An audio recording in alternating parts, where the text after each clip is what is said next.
18 Days in the Dark. The Thai Cave Rescue. Act 1. The Adventure That Became a Nightmare. June 23, 2018. 3 p.m. Tham Luang Cave, Chiang Rai Province, Northern Thailand. 12 boys park their bicycles outside the cave entrance. Ages 11 to 16. Members of the Wild Boars soccer team. Their assistant coach, 25-year-old Ekapal Ake Chantawang, leads them inside. They've just finished practice. Someone's birthday. An adventure to celebrate. They bring flashlights, a rope, no extra food, no extra water. The plan, explore for an hour. Maybe sign the guest book deep inside. Take photos. Head home. A sign at the entrance warns against entering during monsoon season, July through November. But it's still June. They should be fine. Inside, the cave stretches 10 kilometers into the mountain. Narrow passages, deep chambers, limestone formations carved by water over millions of years.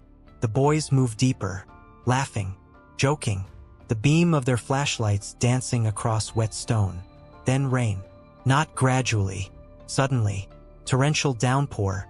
Monsoon rains arriving weeks early. Water begins flooding into the cave. Fast. Too fast. The boys turn back. But their exit path is already underwater. Rising by the minute. Current too strong to fight. They retreat deeper, searching for higher ground. Wading through water. Then swimming. Then scrambling onto a muddy slope as the water chases them. For kilometers inside the mountain, they find a small ledge, barely larger than a king-size bed. Dry. For now, they huddle together, 13 people, complete darkness except for their failing flashlights. And wait, outside, parents arrive at the cave entrance around 7 p.m. The boys aren't home. The coach isn't answering his phone. They find the bicycles, still parked, still waiting, and they know something is terribly wrong. This is the beginning of an 18-day ordeal that will become one of the most dramatic rescue operations the world has ever seen. An international effort involving over 10,000 people. Elite divers from 7 countries. The death of a hero. And a plan so audacious, so ethically complex, that even the man who devised it thought it would fail. But before any of that can happen, someone has to find them. Act 2. 9 Days in the Dark. The search begins immediately. Thai Navy SEALs arrive on June 25th, the most elite divers in Thailand. They enter the cave. The water is murky, zero visibility, strong currents, narrow passages where a diver can barely fit. They make it a few hundred meters, then turn back. Too dangerous. Engineers arrive with massive pumps, draining millions of liters per hour. But more rain keeps falling. For every liter pumped out, 2 flow in. The world begins watching. CNN, BBC, Al Jazeera. Camera crews from dozens of countries descend on the small village. Inside the cave, the boys ration their snacks. A few candy bars, some chips. Gone by day 2. They drink water dripping from stalactites. Lick moisture from the cave walls. Coach Ake teaches them meditation. He was a Buddhist monk for nearly 10 years before becoming a soccer coach. Lost his parents young. Found peace in stillness. Now that training becomes their lifeline. Stay calm, he tells them. Breathe slowly. Conserve energy. They repeat a mantra, Su Su, Thai for keep fighting. The youngest, 11-year-old Channon Titan Vibanrungruang writes a note in his head to his parents. Later, he'll tell rescuers, please tell Piyod to take me to eat fried chicken. Even trapped in a cave, possibly dying, he's thinking about fried chicken. This is how children process trauma. Not with despair, with details, with the small, concrete things they'll do when they get out. If they get out, by day 6, hope is fading. The pumps aren't working. The water isn't receding. The monsoon shows no sign of stopping. Rescue coordinator Narongsak Osatanakorn tells reporters, we're running out of time. Then, on July 2nd, day 9, something impossible happens. Act 3. How many of you? 2 British divers, John Volanthen and Rick Stanton, have been threading a guideline through the flooded passages for days. IT consultant and former firefighter, two of the most experienced cave divers in the world. Neither expects to find anyone alive. They surface in a chamber deep in the cave complex.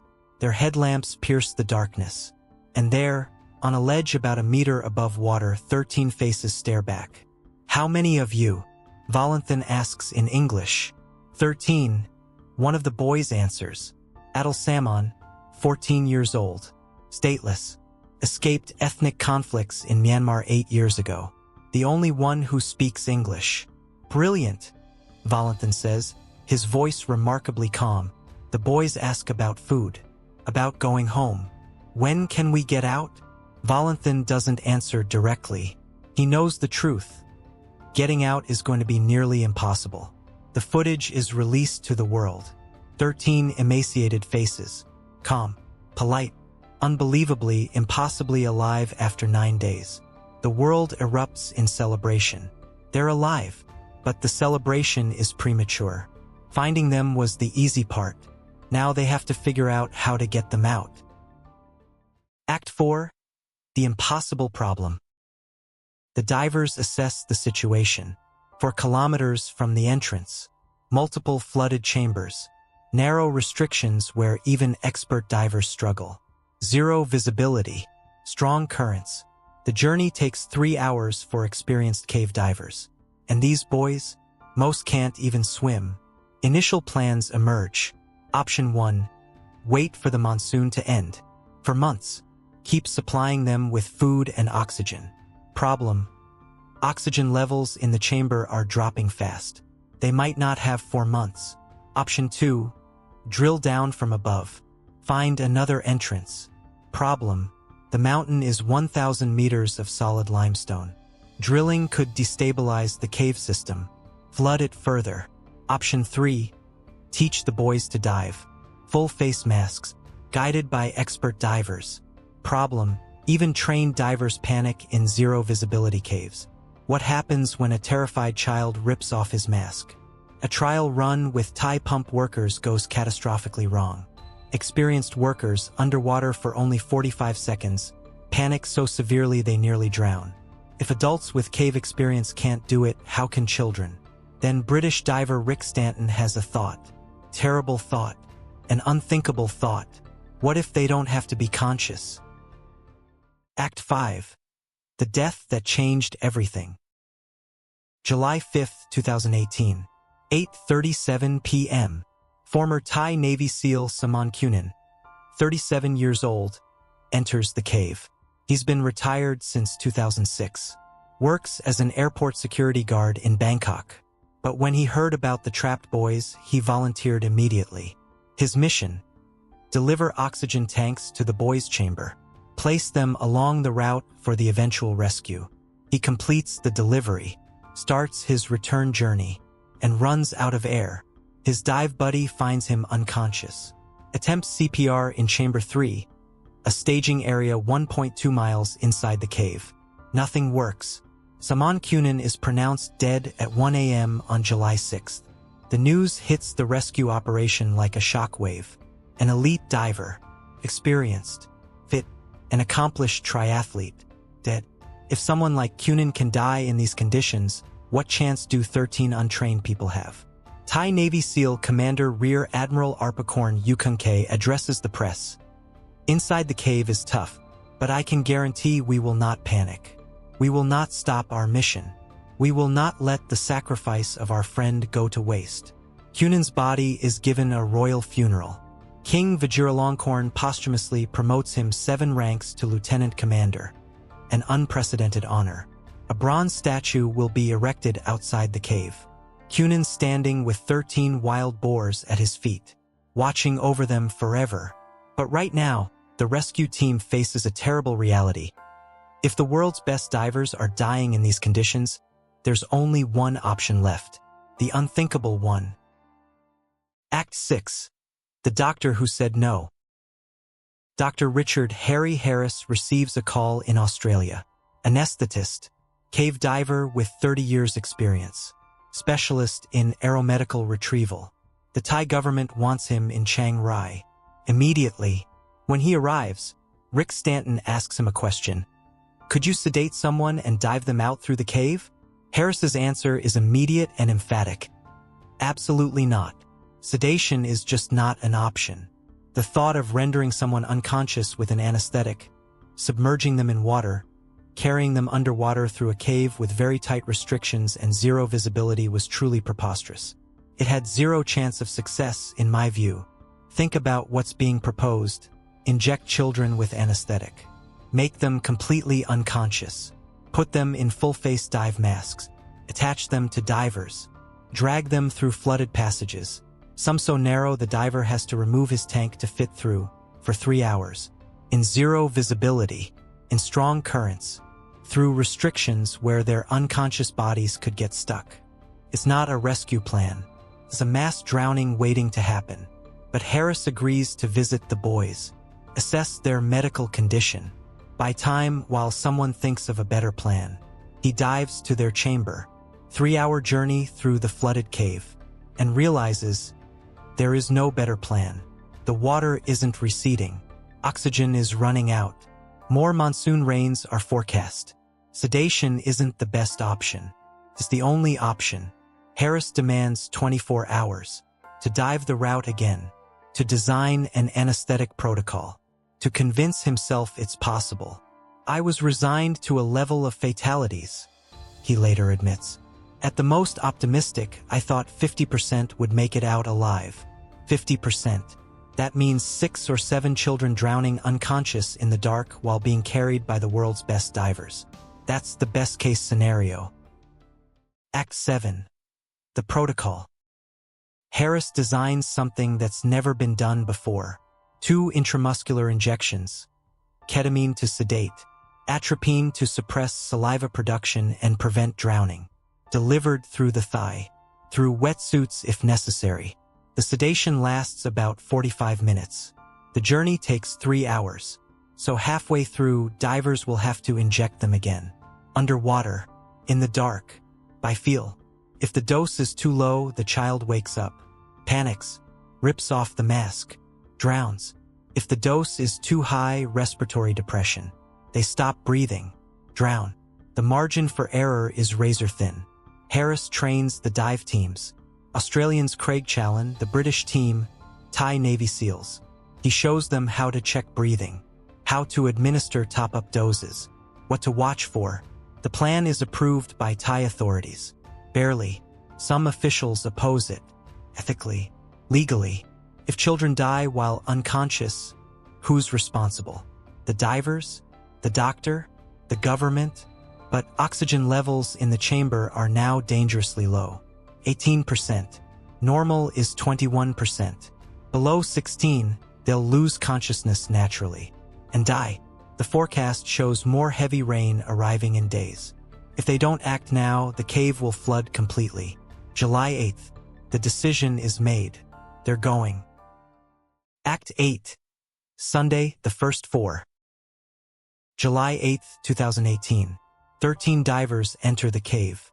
International team. British, Australian, Thai, American, Belgian, Chinese. They reach the boys. Harris examines each one. Heart rate, respiration, mental state. Then he picks up the syringe. The first injection goes into the thigh of the weakest child, the one least likely to survive the weight. The boy's eyes flutter. Close. Harris checks his breathing. Stable. For now. They fit him with a full face mask. Positive pressure. Oxygen flowing. 2 divers attach him between them, a human package, and descend into the water. Harris sends the first 2 boys off with no immediate way of knowing if they've survived. Communication through the cave is slow, unreliable. He waits. 20 minutes. 30. 40. Finally, word filters back through the chain of divers. The first 2 made it to chamber 3. Still alive. Still breathing. Relief crashes over him. Then terror. Because now he has to do it again. And again. And again. By the end of the day, 4 boys are out. Alive. Unconscious but breathing. Transported by helicopter to Chiang Rai Prakanukro Hospital. Outside the cave, thousands wait. Media. Family, volunteers, the whole world watching. When the announcement comes, 4 boys rescued, jubilation erupts. But inside the cave, Harris is calculating. For down, 9 to go, 12 more hours of this impossible thing. And so far, they've been lucky. Act 9. Monday, the close call. July 9th. Day 2 of the rescue. For more boys today, the operation is running smoother. The teams are getting efficient, confident. Then, halfway through the rescue, something goes wrong. One of the boys stops breathing. Rick Stanton and Craig Challen drag him halfway out of the water. Check his airway. Nothing obvious. Harris arrives moments later. The boy's lips are blue. No chest movement. Harris pulls on the boy's jaw, a stimulus, and suddenly the boy gasps, starts breathing again. He looked pretty crook, Harris says later. Australian slang. Translation: as bad as you can be without being dead. Had they been 30 seconds later, had Harris not arrived exactly when he did, the boy would have drowned. This is how close the entire operation came to disaster. Not from the plan failing, but from the tiny, unpredictable variables that you can't control. By the end of day 2, 8 boys are out. 5 remain, plus Coach Ake. Act 10, Tuesday, the final 5. July 10th, 2018. The last day. For boys and their coach. The world is watching more intensely than ever. Everyone knows they're close. But everyone also remembers Saman Kunin. Remembers the boy who almost died. One mistake. One wrong dose. One moment of panic. And this miracle becomes a tragedy. Harris administers the final injections. Checks each child carefully. Their physical condition has deteriorated over 18 days. Malnourished, dehydrated, weak, but the meditation training Coach Ake gave them has kept them mentally strong, calm, trusting. The coach goes last. Ake, the man some initially blamed for taking the boys into the cave. The man who kept them alive through meditation and hope. As he's sedated, Harris allows himself a thought he's suppressed for 3 days. This might actually work. The final divers enter the water. The last unconscious bodies being pulled through flooded darkness. Hours pass. Then confirmation. All 13 are out. Alive. Every single one. Against all odds. Against every reasonable expectation. 0 fatalities among the rescued. Outside the cave, when the announcement is made, grown men weep. Strangers embrace.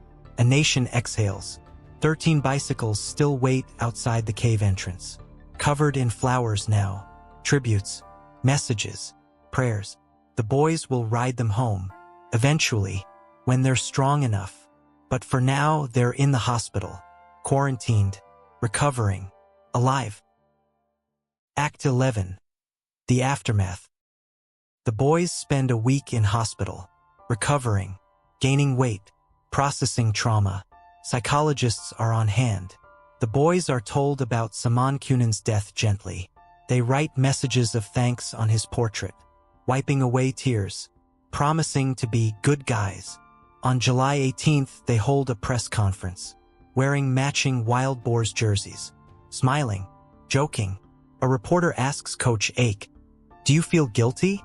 The room goes silent. Ake's voice is quiet. "I'm sorry." But the boys interrupt. "It's not his fault. We wanted to go. Coach kept us alive." The parents nod.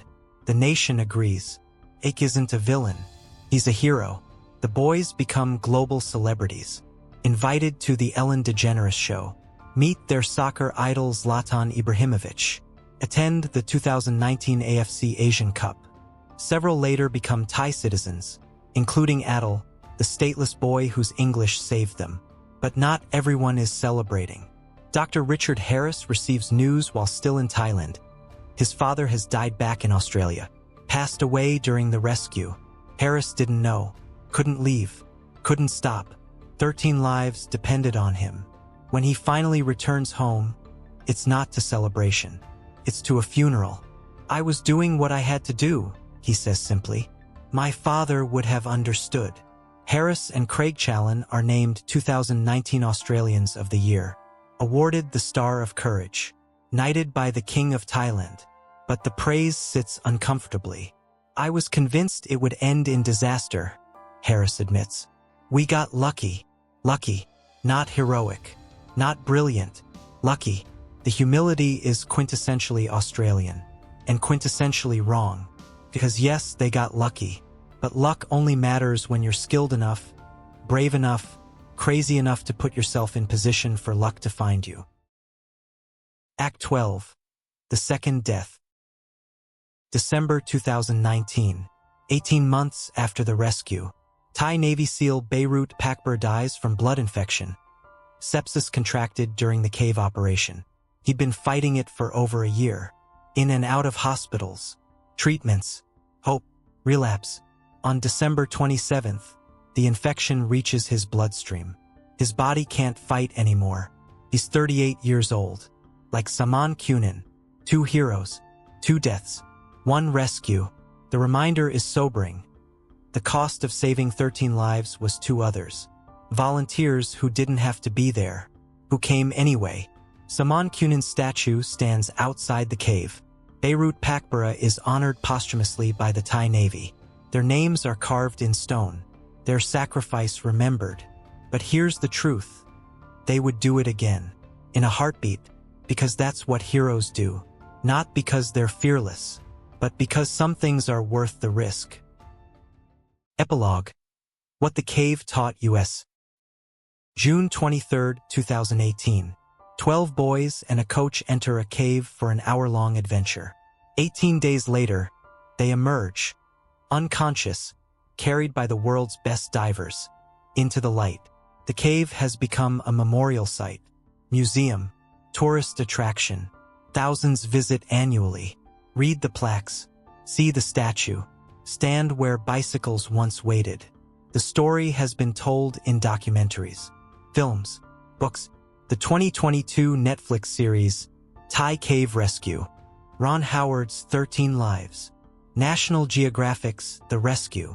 Each version tries to capture the impossible, the tension, the heroism, the innovation. But here's what they can't quite capture.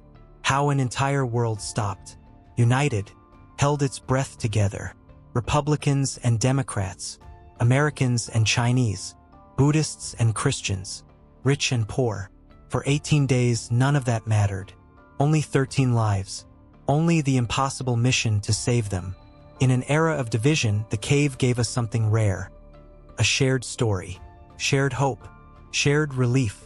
The boys are young adults now, pursuing careers, living normal lives. Some still play soccer. They carry the trauma, yes, but also the knowledge that when they needed it most, the world came. Not the government, not an organization, the world. Volunteers from 7 countries, engineers, divers, monks praying, villagers cooking meals, strangers who gave everything. Dr. Richard Harris continues diving caves, practicing anesthesiology, living quietly. Craig Challen still explores, still pushes limits. The wild boars sometimes reunite, play soccer, remember. And Coach Ake? He teaches meditation, continues coaching, carries the weight of knowing his decision to enter that cave, set everything in motion, but also knowing he kept them alive, calm, hopeful. 13 boys in the dark, repeating "Su Su," keep fighting, and they did. The Tham Luang Cave remains. Water still floods it during monsoon season. The sign still warns visitors. The passages still twist through limestone darkness. But something changed in that cave. Something profound. We learned that impossible problems sometimes have impossible solutions. That sedating children and dragging them unconscious through flooded caves for 3 hours can work. That luck and skill and courage and desperation can combine into something that looks, from the outside, like a miracle. We learned that 13 is a sacred number. 13 lives worth saving. 13 reasons to try the unthinkable. We learned that heroes aren't fearless. They're terrified. Like Dr. Harris, convinced it won't work but doing it anyway. Like Saman Kunin volunteering knowing the risks. Like 12 boys repeating "Su Su" in the dark because giving up isn't an option. We learned that sometimes, just sometimes, the story has a happy ending. All 13 bicycles were ridden home. All 13 boys grew up. And somewhere in northern Thailand, a cave waits, silent, dark, remembering the 18 days that changed the world.